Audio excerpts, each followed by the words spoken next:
What is up, ladies and gents? NYK at 31 here. OS Vets Season 5, New York Jets online franchise season preview. Let's recap a little bit. Jets in Season 3 came off a very good season. The run and shoot Jets went 11-5. Won the AFC East and secured a number 2 overall seed in the AFC. Lost in the divisional round of the playoffs, unfortunately. But coming off of that season, we were looking forward to big things in Season 4. And out of the gate, it looked like we were going to get them. We were 5-0, clicking on all cylinders, looking like one of the best teams in the league. But then injuries started to hit. Bad luck started to set in, and we started to hit the skids. Started to right the ship a little bit, and then caught a bad break with a tie late in the season, which ended up costing us a playoff spot ultimately. So, a classic New York Jets, big expectations, big hype, crash and burn results. How many times have you guys seen that out of the Jets in your lifetime? Pretty much every single season. So the OS Vets online franchise imitates real life. Well, going into Season 5, into the off-season, there's 2 ways to respond to a hard luck season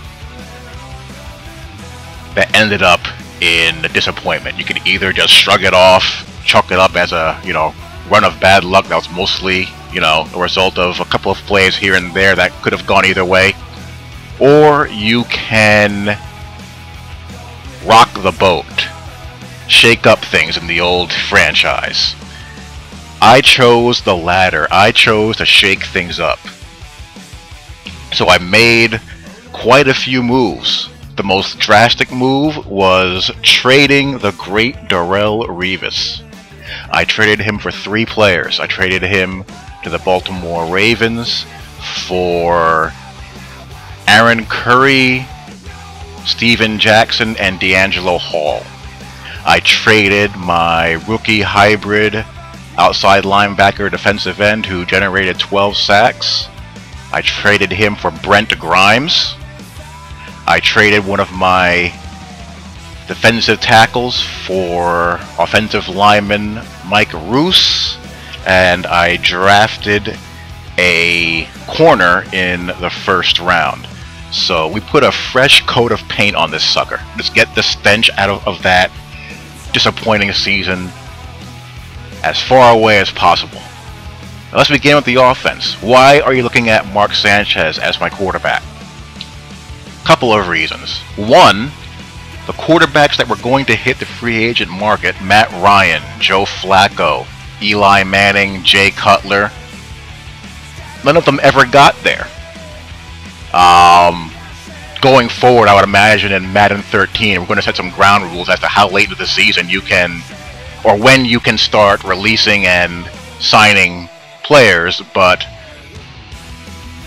Ryan and Flacco never got to the free agent market, and Eli Manning retired. Eli Manning retired. So that left me in the free agent market with an 83 overall Jay Cutler, who regressed hardcore in his rating set, and Tim Tebow. Thanks, but no thanks. So Mark Sanchez, coming off a season where he led the league in passing yards and tossed around 28 touchdown passes, got paid the big money, 15 million cool ones, and he is back as a quarterback. But it's not going to be the same run and shoot offense. While the run and shoot is not totally dead, with the acquisition of Steven Jackson and adding more muscle to the offensive line, and you look at Sanchez's short and mid-throwing ratings, you're going to see more of a power raid offense. You'll still see some run and shoot here and there, but it's going to be a power raid mix of run and ball control passes to keep Mr. Sanchez out of trouble as much as possible. Monterio Hardesty's been a strong soldier, but this is Stevie Jacks. Excellent back. Good dual-purpose workhorse back who can receive. I can put him in the slot. I can do a lot of things with him. And also he can carry the mail. That makes John Connor a little bit more important this season, doesn't it? Wide receivers are the same. Poe, Morgan, Thomas. Second year guy, Jaden Thomas. Chris Cooley signed Vasanthi Shanko to give me a little bit more depth and allow me to go ace a little bit more. Offensive line, brick house. You see Mike Roos there, along with Mango. Gives me a dominant center to left side of the line, along with Brandon Moore, solid bulldozing right guard. See his run blocking footwork and strength. And Joe Barksdale, another bulldozer. Let's go with that's the offense. Let's go with the secondary first. That's been the most drastic change. You see Brent Grimes and the rookie Taiwan Grant.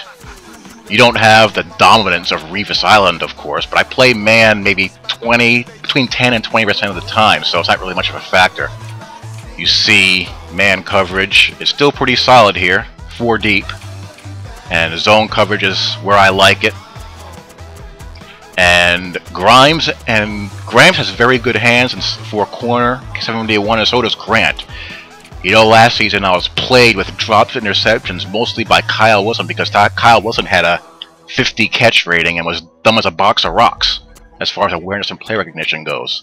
This guy has 66 catches and 61 awareness, which is higher than Wilson's, believe it or not, as a rookie.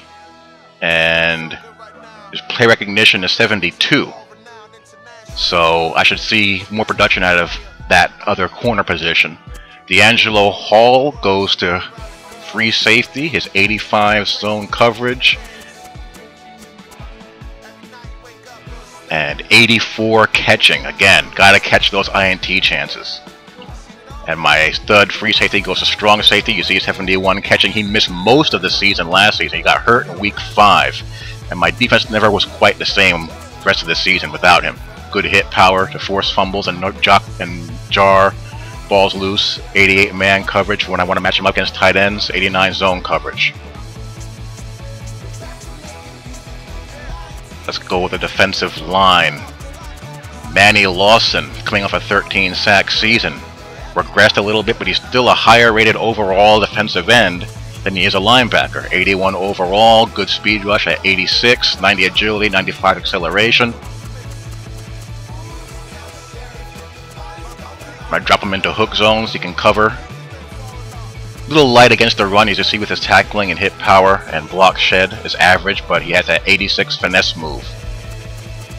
Opposite him, I didn't know what to do with Connor Barron at first, but I settled putting him in at the opposite end. The only real difference between him and Lawson is speed and acceleration and coverage ability, but he's actually a better tackler. 76 hit power. Better block shedder, and he actually has a higher pass rush move, 89 power move. And again, I want to rush as few people as possible, like 4 or 5. So the guys who are rushing have to have power or finesse moves as close to 90 as possible, and they have to get there quick. I need quick pass rushers. Athletic pass rushers. At the defensive tackle, Muhammad Wilkerson fits that prototype. He's coming off an 11 sack season. Oh, he had 13 sacks, I'm sorry. And he has that 72 speed, 81 agility, 82 acceleration that I need out of that spot. He's my Ndamukong Suh type defensive tackle. But he also is a solid anchor on the run game, 90 strength.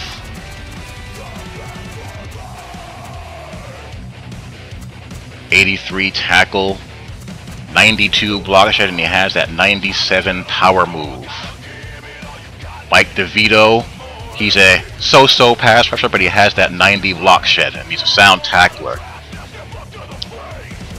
How preferably like to have one run plugger, one pass rusher. Muhammad Wilkerson's both a good pass rusher and run plugger. DeVito's a pure run plugger, and he's backed up by guys who are more athletic pass rush types. In a rookie here, and Remy Ayodele. I didn't know what to do with Aaron Curry either because he's so versatile. I thought of putting him in at right defensive end, but I think Barwin can do a good enough job there that Aaron Curry can be my buck linebacker in my hybrid 4-3 underfront Tampa 2 scheme. The buck linebacker has to be stout enough to block shed and hold the run on the strong side, and also be a pass rusher when I send 5, and also have enough zone coverage to cover hooks and curl flats. His zone coverage is not great. It's 53, but he's only going to be asked to cover, you know, flat zones, hooks, and, you know, nothing deep. So I think I can get by with that, but I like his pursuit, block shed, and finesse move, and power move, so even if I send him and he gets picked up, he's going to plow through that if he's matched up against a back or a tight end. And good hit power and good tackling, good speed and acceleration. David Harris is back to anchor the middle in the Tampa 2. Still has a zone coverage rating to get it done in his 8th season. With the 70, play recognition, pursuit, block shed, you couldn't ask for anything more. Hit power and tackling, you couldn't ask for anything more. He does a solid job all the way around. And Zach Diassi mans the weak side. He's a really underrated, solid player. Not spectacular, but he's just solid. Decent speed, agile, good acceleration, good enough awareness. It's not horrible. Good tackler. Got a good little finesse move, decent block shedder, average, good pursuit, and solid zone coverage. So, he doesn't do anything flashy, but he rarely conks out on me either. So that's how we're going to roll. I feel pretty good about this setup. The only thing that I might tweak is I might move Aaron Curry to end. I don't know. I'm going to leave it the way it is for now. My gut told me to just have him at end and have Barwin man the other defensive end. And I think I can get the job done like that. So we have 3 division games in a row to open up the season. So we're going to find out what is what really quick. And as usual, I will provide y'all with the content. Hope you guys enjoy the upcoming season. Talk to y'all later. Peace.